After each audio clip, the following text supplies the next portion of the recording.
Hello and welcome back to the SecurityMetrics podcast. My name is Jen Stone. I'm one of the principal security analysts here at SecurityMetrics. Just take a moment to tell you we have a huge back catalog of a lot of topics. So if this is your first time here, welcome. Super happy that you're listening. Take a look and see if there's other topics that might be of interest to you. But I am very excited about the topic today because it is about support specifically for small businesses. So I have Brad. Brad, please introduce yourself to people and let them know a little bit about you. Yeah, my name is Brad Nelson. I am the Director of Support here at SecurityMetrics. I run the tech crew upstairs, all the geeks and nerds that are going to be answering your phone calls for SecurityMetrics and PCI compliance in particular. And it's a really important job because so many small businesses need help. And I think that's a good place to start. So why do we even have a support team to begin with? Like, what is it? What's the problem that your group solves for people? Compliance is so freaking technical and difficult to get through. Yeah. To be blunt, I would probably sugarcoat that and make merchants feel better, but that's what they call in about. They're frustrated and confused. You know, mostly they're confused about why they're doing it. I would love it if our partners and banks in general would give them more information before they send them to us. But a lot of them just say, hey, this is a requirement, call SecurityMetrics. Yeah. And we get them on the phone, and it takes our agents about 10 minutes to explain to them why they're even calling us and what PCI compliance is about, why it's important. And a lot of customers don't understand that, you know, there are malicious attacks every year and businesses get compromised all the time. I mean, I wrote some statistics down here, and I don't know if you read the bottom, but there's just a ton of money getting lost by businesses, and small businesses in particular, are getting hit, not just the big ones. Yeah, I noticed. I really liked those statistics that you put there, and actually, there's a really good link that you have there. So we're going to put the link in the notes. Resources for small businesses, cybersecurity statistics, I think would be a great link for people to understand, so especially things like this one. 43% of cyber attacks target small businesses. Why? Probably because it's easier to get them, because they don't have security. Because they don't have security, exactly. You go for the big ones, and they have all the bells and whistles. But a ton of small businesses think they're not a target because they're too small. Oh, agreed. Oh, you would be amazed at how often these phrases come through to agents. They call in and they say, it's just me at the business. I bought their device. I don't use credit card data. I don't even touch it. They don't realize that it goes through their network, which they own, through their devices, and they think that whatever they purchased that's the security they need. But and here much further than that. Here's a devastating statistic, which is the number of small businesses that are victims of cyber attacks that go out of business within 6 months. I'm glad you brought that up, because I would love for people listening and merchants listening to understand why PCI compliance is important and why being secure is important. We have fights on the phone all the time where they don't want to do it, and we're just here to help. Yeah. We're not here enforcing this. We're just here to help, but they look at us as the reason they have to do it. Why are you making me do this? It's because of this. 60% of small businesses. It's a lot of money. Go out of business if they're victims of a cyber attack. It's unfortunate. So there's a lot of really good statistics there, and we can go over a few of them, more of them later, or put the link in the podcast notes. But I think it's really important just to kind of frame it that way, you know, why people are doing this. And so your team, basically, you'll get people that call in and say, my bank or my processor or my credit card company, like whoever lets them take credit cards, says I have to call you. Yep. And then your team is left to explain why. Yeah. Why is your team making them do PCI? No, it happens so often. And the poor agent, you know, who's getting paid minimum wage to answer their questions is just like, sir, it's just a requirement from the PCI Council is the 5 grand, and they go through the whole steps. And by the end of it, we have people who called up really angry, happy with the service. Well, you know, what's great about that is it's a really good place to start for people who are interested in either cybersecurity or PCI compliance, who are looking at a career path there. That's a great thing about SecurityMetrics. It's probably one of the best things. Yeah. You can come in through this support job. Yeah. And I have a list of 20, 30 people who have turned into developers. You have some on your Yeah, on the audit team. Yeah. Yeah, and these are six-figure jobs. Yeah. And they started out in, They started off In not support. getting paid a lot in support, struggling through it with small merchants. For those of you listening, we actually pay them pretty decently, but it's an entry-level job. Yeah. So. No, it really is a good place to work. And I think that also that makes people actually care about helping merchants. Like, your team isn't there going, these people are just annoying and bothering us. There's actually a real set of values there in helping merchants understand what they don't understand. Well, there's a culture here at SecurityMetrics where everybody just wants to help and help people be secure, so they don't have, the malicious attacks and get run out of business. Yeah, I mean, Caldwell's original story is about helping. Yeah, the owner of the company and CEO. Yeah. He had a breach that stole information from him, stole data, and he decided to make a whole business about not ever letting that happen to someone else. Yeah, there's a lot of heart behind that. So when merchants do call in, obviously it's because they're not yet doing PCI compliance, and they should be, like right? 80% of them haven't even heard about it before. Yeah, and the thing about PCI compliance is it's not just about being compliant with the standards. It's about doing the basics of security to keep you from losing credit card information. Yeah, and we do our best to point out the flaws in their security, but with our scan. Yeah. Right. We have a vulnerability scanner, but we also go through the security standards with them, and we won't just point out what it's talking about. We'll actually give options of, you could do this or that. You have options. You don't just have to follow every security standard. You could have the CCW or the compensating controls if you want. Yeah, there's different ways to accomplish the same thing as long as we're addressing the root risk that the security controls are intended to follow. But I think let's start with the beginning of what people get confused, because they're supposed to fill out an SAQ, right? Self-assessment questionnaire for you layman's out there? Yeah, yes, and you probably, if you do PCI as a small business, you've probably heard SAQ, or some people call it a SAC. But there's different flavors, so to speak. Oh, yeah. With different letters. Those are 8 or 9? So we've got the SAQA, the AEP, the B, the BIP, the C, the CBT, and then the DSP, D, and the HPE. You got them all. Yeah, there we go. Or the full rock if you are big enough to do a full rock. Level 1s and 2s. Yeah, levels 1. But for the people calling into support, it really is about the SAQ. Yep.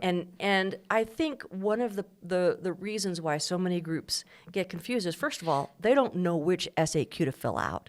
They don't understand scoping in general. Yeah. They actually, how often we have people think that the scoping question, because our compliance department downstairs will handle that part, and take the fee, and then they send them upstairs for support. They thought that was the questionnaire.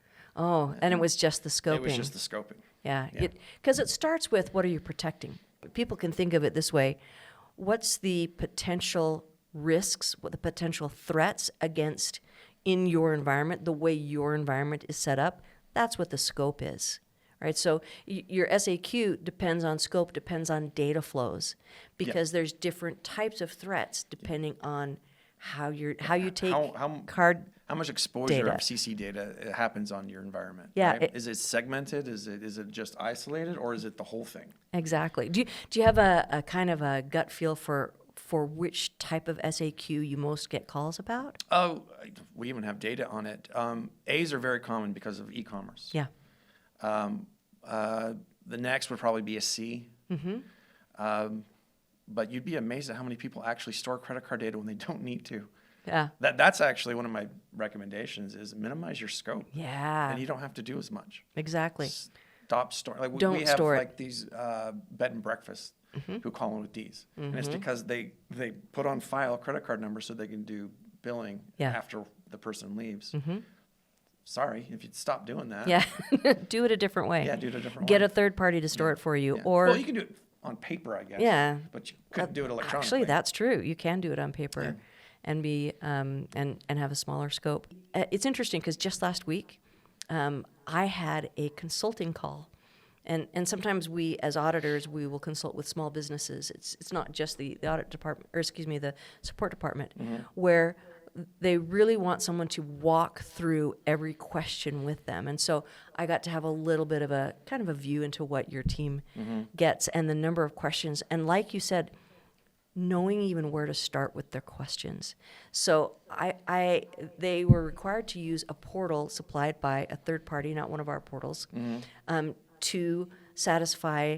I think it was one of the card brands specifically, like maybe American Express had its own portal for questionnaires that it wanted them to do. But they had to go through this portal, and so I walked through it with them, starting with the scoping, and even knowing how their information was being taken in and what to do, what their responsibilities were, was hard.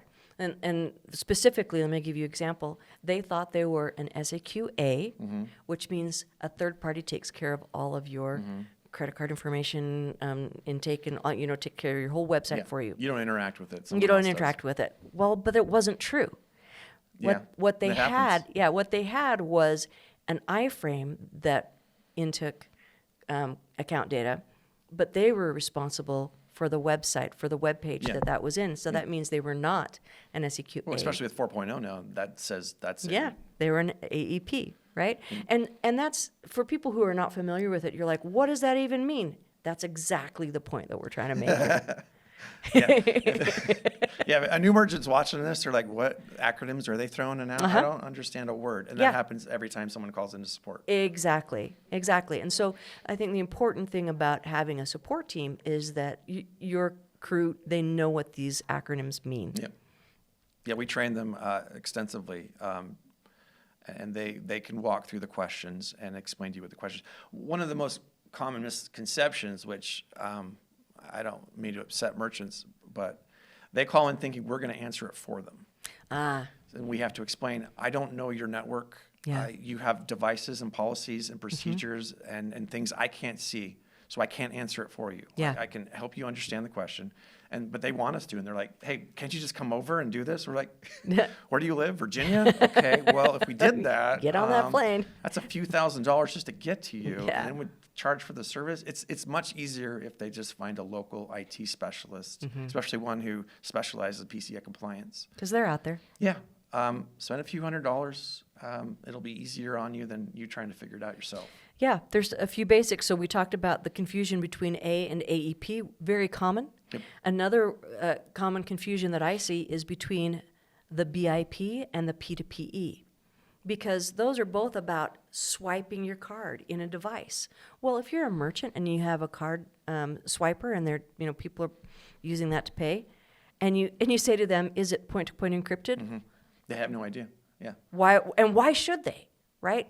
They don't run this business in order to be experts in PCI. This is why I was saying this earlier. I wish banks, and especially like the salespersons who are selling these systems, would explain PCI along with the devices that they're giving them and how it works. Yeah, and what the advantages of one over the other. Well, then we have a problem, conflict of interest there, right? Because some of their systems are going to be more expensive than others. If you're a salesperson, you get a commission, you want to give them the Uber system. So telling them the smaller system's going to do what they need probably is a conflict. That's probably true, but we don't get to talk about when we talk to our merchants.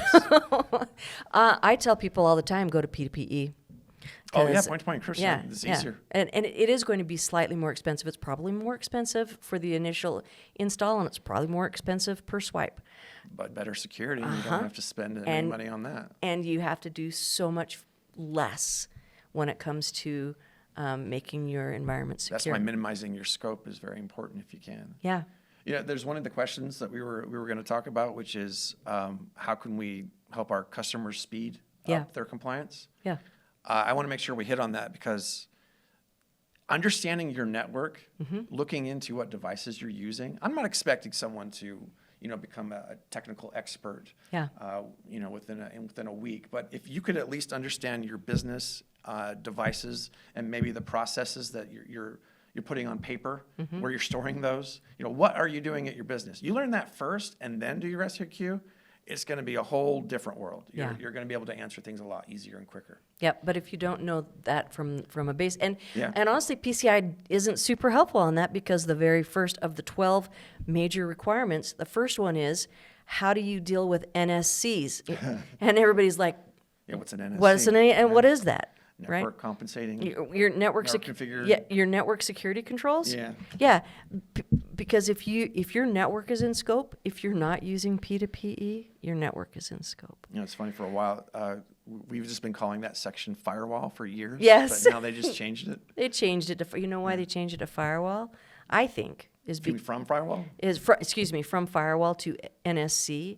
Well, it's more descriptive. It is, yeah. But everybody kind of understood what firewall meant. But now that everybody's in the cloud, You would be amazed at how many people don't know what a firewall is. They call in and say, what is this? I don't know what that is. and it's okay that they don't know, because I again, agree. merchants aren't expected to know this. But you should have a technical person that you But trust that's what I was just gonna say. If that is helping you put together your business. yeah, if you have to do PCI and you don't understand Yeah. the technical aspects of your business, what's the fastest way that they can get this done and taken care of? That's what you just said. Yeah, yeah. Like I said, I don't expect you to go to college Yeah. and get a degree, but you need somebody who actually did if you really want to be secure. Yeah. Unfortunately, we get a lot of merchants who call in and just think it's a checkbox experience, and they just don't want to get fined, or they don't want their bank bothering them anymore. So Yeah. they go through and just answer the questions, but they're not secure. It's tempting to do that, but it's not helpful. The whole point of this is to make sure that the merchant is as protected as possible from these breaches that can get very expensive. Oh yeah, that's why I went and got some of those statistics, because I thought it was important to talk about the reasons why people need to do this. Yeah, exactly. So people come to you in support, they're confused, they're frustrated. First of all, they don't know why they're supposed to do PCI. Yeah. And then the second is they don't have the technical knowledge to answer all the questions. A lot of acronyms in that thing. Yeah. A lot of actually difficult topologies and network solutions. And I went to school for this, so I can understand most, if not, all of it. But for me, or even you, to go and implement these things, It's not easy. yeah. And it's not easy to even care. So one of the things that struck me is I spent over 20 years in IT before coming here, before coming to security. And PCI uses standard IT language in a non-standard way. So even if you have familiarity, like the word segmentation, do you use segmentation to limit scope? That's a good question to know, because it's going to affect what you have to answer. But if you don't know that PCI means segmentation, okay, I'm going to be a little bit technical here. Sorry, merchants. If you think segmentation just means that you have VLANs and you have subnets, that's not what PCI means. When they say, are you using segmentation to limit scope, what they mean is the stuff that you're declaring out of scope, can you show that it doesn't communicate in any way with things that are in scope? Yeah, where's Right? your firewall rule that It's shows? Excuse me, that's NSC. Oh, sorry. Your network control. My bad. Yeah. And so this is the why we're trying to explain merchants struggle with this, and they should, not that they should, but it's understandable that they do. Completely understandable. So let's maybe talk people through what that experience is for getting help from the SecurityMetrics support team. Their bank has said, okay, you need to give us an SAQ. You want a day in the life of a merchant calling in Yeah, support? yeah. Tell me Well, about how that goes. First, I want to pat myself on the back, because getting to SecurityMetrics support, I recently had some fraud on my credit card, and I had to call my credit card company, and I had to call UPS, and I had to call several other places. Ugh. And they had this AI that I answered the phone, and it's like, hey, tell me your number, tell me why you're calling in. I had to say it like 3 times, never understood me. And I won't get into the details and bore everyone, but it was a horrible experience. And it took me 10 minutes to get a hold of somebody, and they transferred me 8 times. That doesn't happen at SecurityMetrics. AI doesn't solve all your problems? Well, I'm interested in seeing if we could add it in, but we don't use any of it. We have a very minimal IVR, which is the recorded voice. It just says, do you want English or Spanish or French? Once you hit an agent immediately. We usually answer the phones in under 15 seconds. It's ridiculous. And then that person will stay on the phone with you the entire time until you're done. Wow. Yeah.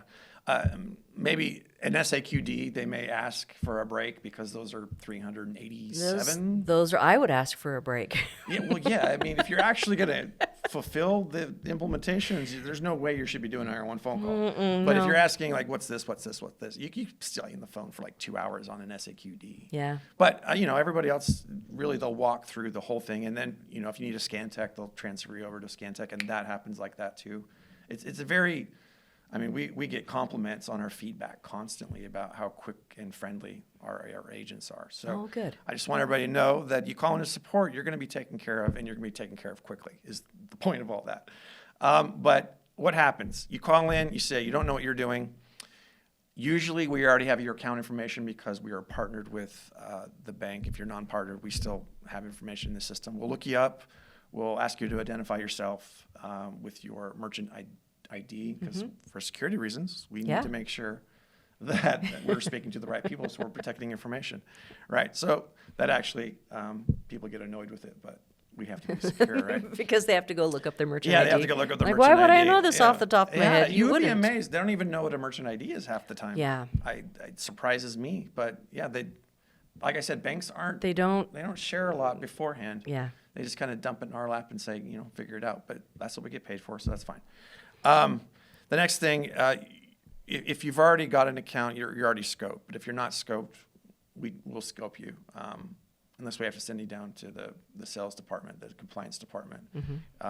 Depending on, we can't take money. We can't make the purchase if it hasn't happened yet. So if you get to support, hopefully that's already been done. So there are a couple of reasons why you might be handed off to someone else before you get your True. questions. I'm getting in the weeds, though. But hey, people want to know. But once you're in there, usually it starts off, we'll explain the portal. We'll get you all set up. If you don't know what's going on there or your password or whatever, we'll help you get in there. But then you'll see the SAQ in your dashboard, and it'll say you're not compliant, and you'll get frustrated. And then we'll explain, no, you just need to go through this. And then, then your scan, if you have one. Most people do these days because of 4.0. Yeah. And you'll be confused by many of the questions, the security standards, and you'll ask, what does this mean? And they'll explain it to you. Many merchants, again, like I mentioned, will say, well, how do I answer that? And we'll say, well, do you do this or do you do that? And in some cases, we can get that answer right away. But in many cases, the merchant will need to go verify how their devices work and interact with the credit card data. So once they get started on that portal, let's say you only go so far, and then they're like, I need to go find out some information. When they go and come back, do they have to start again from the beginning? No, everything's saved. Okay. No, that's absolutely, that would be a horrible experience. Wouldn't it? Could you imagine? Start over. You're on a 384, security standard question. That would really not be good. No. Yeah. In fact, when you call back, you get an agent again, just quickly. Sometimes you might even get the same agent, and they'll remember you. But no, it's as long as you can answer the questions, you can usually do an A in a half an hour. Well, probably even less than that, 15 minutes. Yeah. I mean, there's about 30 agents on the floor at any given time, but yeah, we're actually 24/7, which well, that's it's helpful. difficult to do, but we're there. But we have customers that are overseas. Oh yeah, no, the UK. We have a whole UK shift. Yeah.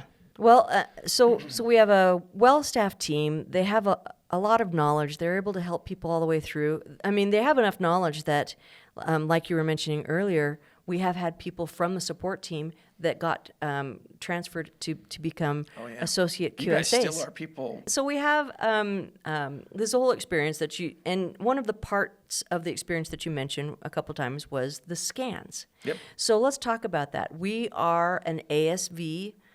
Yeah, we have a certificate we have to pass every single year. Yeah, in order to hand out these validate. PCI validations for scanning. PCI won't let you do scans unless you're validated. Yeah, and that is part of if you're doing an SAQ. I think all of them require scanning now. Nope, No, not B. PT, not P to PE and not B. Yeah, exactly. Yeah. Sorry, just kidding. So, no, if your network is in scope, then and you have an external IP address, then you need a We're scan. actually coming across A's that actually don't need some scans. If they're entirely third party. I don't want to bring up the company but they have like this invoicing where the person who's asking for the credit card information, all they do is send a link to the customer, and that they have nothing to do with anything else. That's still an SAQA, but pay by link. So if you are e-commerce and you have people, talking to other people on the phone, pay by link is the best. Yeah, because it removes the scan. Yeah. So there's nothing to scan. Yeah. So when people ask, how can I reduce my the scope of my assessment, pay by link rather than taking it online. It used to be iframe. Now it's not iframe anymore. We used to love iframes because it took so much out of scope. People skim. Yeah, I mean, just like the physical stuff. Yeah, that's where we're seeing a ton of the stealing of card data now is. Yeah, that's why the monitoring is coming. And it's in a standard. It's going to be due in March. Yeah. So if you're taking credit cards in person, it should be P2PE. If you're online with people, it should be a pay by link. Like those are ways that you can reduce your scope. And for a small merchant, there are also ways to use paper rather than any kind of digital.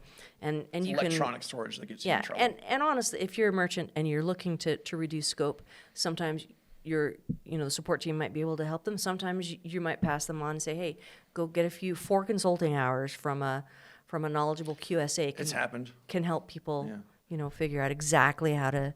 Yeah. I'm not going to say game the system, what I meant, because it's real. It's like there are ways to reduce your compliance footprint. Just minimize your credit card flow. If you minimize it, how it interacts with your systems, you could have half your business that it doesn't matter about, right? Yeah. I sometimes, because if you get a deal like with an IP address or whatever, you get 2. Yeah. You have one physical. You don't even have to do the logical firewalls. You just have one dedicated to your credit card data and the other IP or the internet service provider, so Ethernet coming in. You got to keep them separated. So. There you go. Oh. You're Gen Z. Do not make me sing. I am Gen X 100%, and I try not to show it too often, but clearly it comes out. So this is great if we're talking about, we've talked about how to reduce your potential compliance burden. We've talked about what to expect when they call in to support, a little bit more about the vulnerability scan. Sometimes they'll get a vulnerability scan and then not know what to do with it. Well, it is one of the more confusing aspects of PCI compliance because it's purely technical, right? I mean, we're talking about code that is written, hey, we found this and this equals vulnerability. Yeah. You need to remove it. And people are like, what? What is that? Fortunately, most people don't manage their own websites or develop their own websites, so they can hand it back to their developer. Or the problem is when they're using a service like GoDaddy or one of the other like web Shopify or not Shopify because that's more 100%. But if there's a if they have a WordPress site. Well, I'm going to go more into the people that you buy the servers from, right? You put your website on a server, so that's your web hosting provider, right? They often like to they use shared servers, so you don't own that machine. Yeah. So you can't control the security of that machine because you're sharing it with 100 other people. It's true. So they can't. The company can't change the rules just for you because it affects everybody. So then you have to get a dedicated server, which causes you to spend more money, which is another one of the things that happen in support that. They get this bad news and they're upset about it. Like, well, nobody wants to spend more money on security if they can find a way to be more secure without spending that money. And I get it. It's hard enough being a small business, and then you have just cost after cost that you didn't see coming. Cybersecurity is one of those. Well, I can tell you stories. I had guys calling in, and he was on a C, and he was going through it with me, and I'm telling him, and this is what you need to do, this is what he got halfway through, and he said, you know what, this isn't worth it. And I said, well, what are you talking about? He says, well, for me to implement what we've talked about so far, we're talking somewhere in the range of 10, cause he was a medium to large size business. He's not a mom and pop, right? He said, I'm going to have to implement about $10,000 to $15,000 worth of new devices. And I'm going to have to get somebody to do that. And, he's adding that all up. And he gets charged a non-compliance fee from his service provider, which I think he said was like $50 a month. Oh. So he's like, so he did the math. My risk and cost analysis tells me that I don't need you anymore. Goodbye. Oh, no. Well, that's one of the lowest non-compliance fees I've ever heard of. I usually hear it's probably gone up since I was on the phones. But the standard that I hear is about $500 a month when they start being non-compliant, and over time. But really, the bank wants you just to be compliant. They just want you to be secure. Well, yeah, they don't want to have the risk, Yeah. right? Yeah, exactly. 'Cause Exactly. It falls on them. I mean, they can push it somewhere else, but Right. And a lot of merchants want to be secure. They don't want to cause a problem for their customers. most, yeah. I have another story for you. Oh, no. I had a gentleman call in, and he was fighting me, why do I have to do this? Why do I have to do this? And I finally hit him with, sir, when you go to a restaurant or you buy something from a company, you expect them to protect your credit card, right? And he goes, yeah, of course. And he kind of stopped mid-sentence, and and I said, well, don't you want to protect the people you're taking credit card data from? And he goes, yeah. And then we continued from there, and Well, I'm glad he didn't say no. yeah, right. But yeah, no, that's actually a really good point, that helping people put into context, what is it, what exactly is this for? But then I also get something similar where I'll get somebody like from the IT department that I'll be doing consulting with or something like that, and they are not compliant, and they know they're not compliant. And what they're looking for was someone else to tell the senior people who are spending the money they're not compliant, and the potential security risks of that. So sometimes we'll get requests for like a risk assessment or even just some consulting with an opinion. Mm-hmm. And things like, well, I've been telling them we really just need to go to P2PE, and how many of these would we have to answer if we did it this way? How many would we have to answer if it's this way? And then they can go and take and present to their leadership, look, I have to put in all of these controls if we stay doing what we're doing. Or we could change our processes and not allow these behaviors, and we could do this. Or we could actually change how we take credit cards from a device perspective, and this is what it would look like. And so sometimes the people that we get to talk to just want to look at, what are my options, what it's going to cost me over What time. works for that company. Yeah, and they don't have a way of usually figuring that out without having someone who's seen a lot of different implementations of a lot of different types and be able to get that experienced knowledge from us. No, it's very important. I would agree.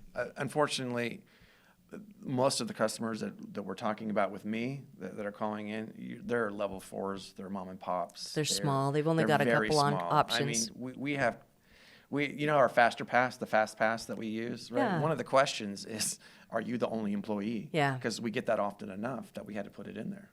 And that, I mean, that's a really great question, because if they're the only employee and they don't have answers, then it kind of helps you guide, well, how do we get these answers? Well, it really helps with policy questions, right? Yeah. If you don't have employees, you're not going to have like half the policies. Right. Do you have a policy for this? Yeah. No, because it's just me. Yeah. I think those are some really interesting things, and the knowledge for small merchants on what this is all about and how support can help them. What else, if you're talking to small merchants, they're looking at PCI, the bank has told them you need to call SecurityMetrics. What would you like them to do that's going to help them prior to calling in? Well, we mentioned it before. Learn your business, your devices, your network, how your devices are talking to each other. What did you purchase from your service provider? What kind of system is it? A lot of people don't even know the difference between an Ethernet line and a phone line. Yeah. An RJ45 jack versus, we have to say these things. Is it a blue wire? Is it flat? Does it have a smaller head than the other one? Yeah, I get it. And merchants shouldn't feel embarrassed about not knowing these things. Oh, we get it. That's not, I mean, that is We're trying to absolutely dumb not it their down so they can actually Exactly. understand. It's our job to make it things, to really distill it to its most essential, so that the questions that we ask, that your team asks, helps guide them in giving the right answers. Because security code controls are not going to be correct. The SAQ is not going to be correct if we don't understand the scope to begin with. Yeah. Well, there's a lot of things they can do. Most of it is teaching themselves, about their own systems. Many fight that, though. So when I say that, we have a lot of people just think that they're going to call in and get everything done in 5 minutes. If you really want to be secure, that's not going to happen. So take the time to at least have the information about their systems available. Uh-huh. And then understand that they need to set aside time when they do call in, take the time that it takes to get the questions answered, and understand that possibly they're going to have to suspend the call, go find out some information that they didn't have, and then come back. Yeah.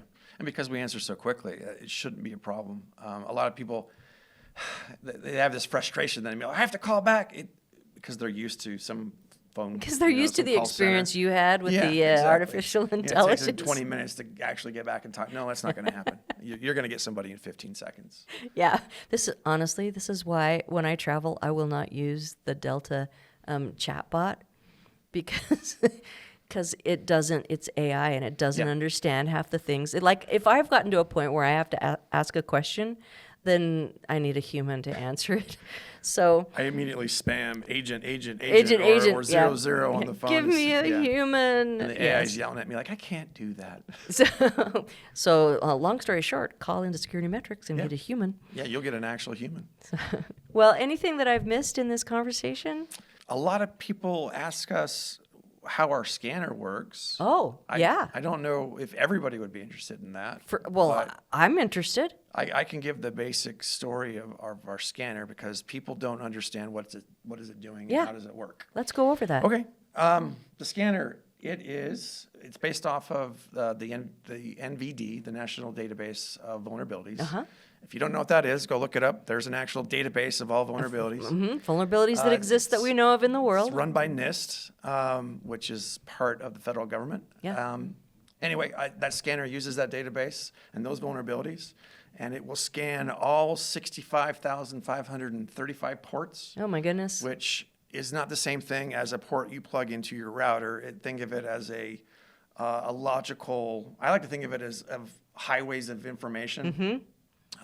Each lane is a different service. Yeah, it's code set up to intake So information in a different way. One port will be set up to ingest emails, right? Mm-hmm. Your SMTP or your IMAP or your POP3 or whatever. Mm-hmm. Some of it will be for web services, HTML, 843. Like it's been a while, but I think that's the port for web traffic, HTML. Anyway, so it'll scan all of those ports to see, and it'll just send a message say, hey, are somebody there? And if your system says, we're here, what do you want? And then we'll start going against all of those vulnerabilities looking for, are you vulnerable to this? Are you vulnerable to that? If it finds that, it'll put it in the report, and it'll tell you, hey, you are susceptible to these attacks. Yeah. So what that means is call our Scantech, and they'll explain to you what you need to do. You know what's crazy is half the time that they're getting dinged, these smaller merchants. Bigger merchants are different. They have all kinds of things, especially on websites. You have cross-site scripting and injection and a bunch of different things that can happen on a website. They have their directory showing or something that gives all the different things that an attacker could go after, and it gives them a list of known surface attacks. You don't want to do that, right? Yeah. But the smaller ones, it's often camera systems. Oh, interesting. Yeah, because the camera systems has usually a GUI interface where you log in and you can go, and so that's an attack surface. And you don't have to have a remote function. If you turn off the remote function, we're not going to flag you for it. And I can't tell you how many times that has actually been the story. But you go look at the results, and it's telling you have to go fix the authentication for that login, which is way more difficult. Plus, it's a third-party system, right? How are you going to do that? I've had a customer that had this very issue. And what was crazy is why do you have your camera system as part of your PCI? Yeah, why you have it hooked up to... In the end, they didn't. It wasn't part of their scope. But they had given these IP addresses to the scanner because they didn't know not to give those because they didn't realize, it doesn't communicate. And so getting back to what is your scope, knowing what communicates with what, you're going to protect yourself from having to do all this work to shut down ports in a system that's not even part of your PCI scope, right? So it starts feeling technical because it is technical, and that's why sometimes there's advantage in getting someone with IT knowledge to help you as a small merchant. Sometimes it's a common sense solution, and it's easy to do. And I had a guy call in who had a Sonic router, and he was getting flagged for a login page because he had remote access on. Yeah. So I said, well, turn that off. He said, how? And I said, well, I don't own Sonic, so I can't give you support for that. And he begged and he begged. It's against our rules to do this. Yeah.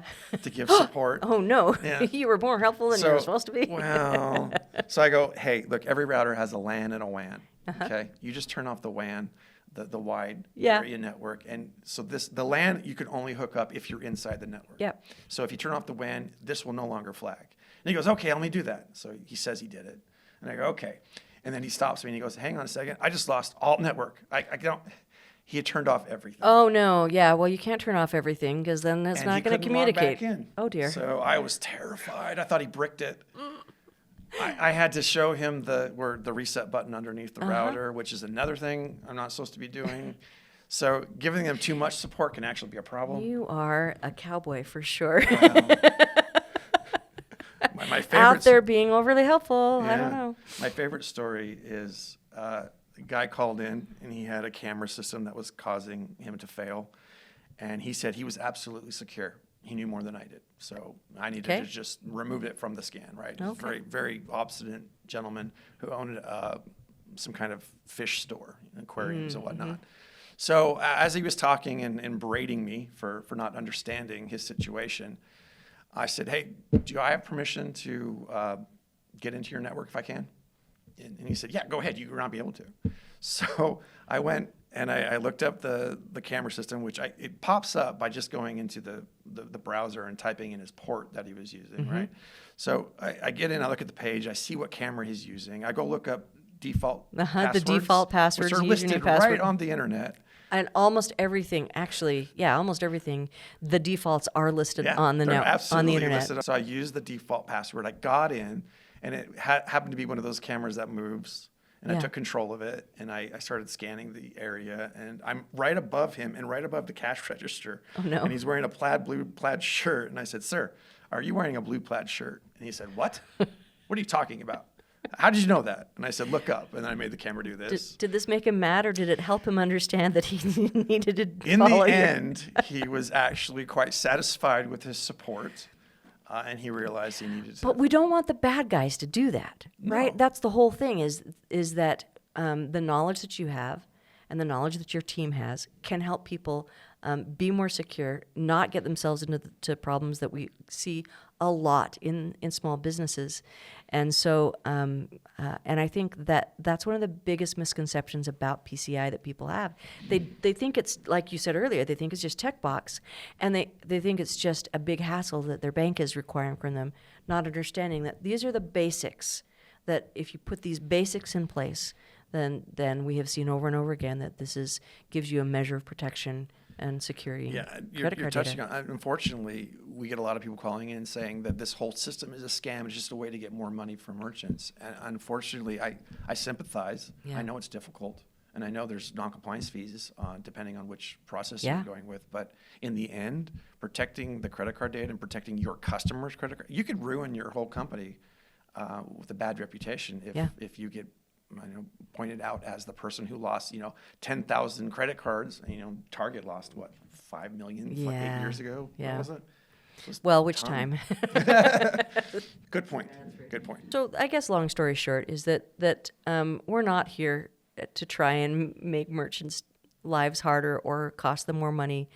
The service that we offer, through the support team, it really is, I think, valuable and can help small merchants get through this process of PCI compliance with a little bit less pain. Yeah, we try our best to get them through as quickly and as without as frustration, but it's a large document. Well, thank you for coming and talking to me today. I hope that you, listening at home, found something valuable. If you know a small merchant that might find some value in this conversation, please share out this episode with them, and we'll talk to you again soon.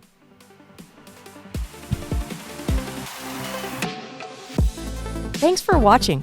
To watch more episodes of SecurityMetrics podcast, click on the box on the left. If you prefer to listen to this podcast, it's available on all your favorite podcast platforms. See you on the slopes.